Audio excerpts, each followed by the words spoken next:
Et surtout, ce qui est intéressant chez le thym, c'est qu'il se décline en parfums aussi assez différents.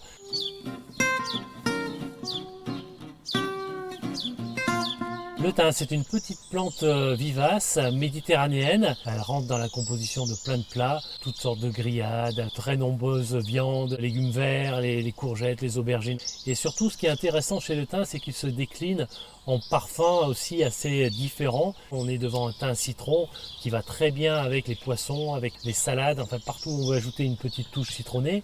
Mais on trouve aussi des thym qui sentent le cumin, qui sentent l'orange, des notes un petit peu plus épicées, plus douces. Les thym se déclinent aussi en variétés très différentes. On trouve des thym qui sont très rampants, qui vont s'étaler, qui vont faire de magnifiques couvre-sols. Ils se déclinent aussi en floraisons différentes.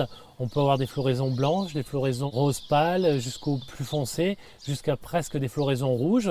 Et ils se déclinent aussi en couleur de feuillage, puisqu'on a des feuillages du vert tendre jusqu'au gris, en passant par des feuillages panachés, jaune et vert et blanc, des panachages irréguliers. Donc on peut vraiment faire de très beaux massifs avec les thym, en utilisant soit leur floraison, soit leur feuillage. Le thym, c'est évidemment aussi une plante médicinale qui est très intéressante pour ses propriétés antiseptiques, antivirales. On peut faire une petite infusion de thym. Le thym, c'est une plante qui pousse assez facilement à partir du moment où on est dans un terrain sec et évidemment aussi en plein soleil. Elle n'apprécie pas les sols trop lourds, trop humides. Le thym, comme beaucoup de plantes méditerranéennes, se récolte avant la floraison. C'est le moment où il est le plus concentré en huile essentielle. On va le tailler généralement de moitié de sa hauteur et on va récupérer toutes les branches. On n'arrache pas les feuilles mais on coupe toujours les rameaux. Et ensuite, ces branches de thym peuvent être utilisées fraîches. Elles sont très parfumées fraîches, mais on peut également les faire sécher. Pour faire sécher le thym, on va récolter des petits bouquets qu'on va suspendre la tête en bas dans une pièce sombre, de préférence chaude, comme un grenier. Mais on peut aussi les faire sécher sur des clés ou des cagettes,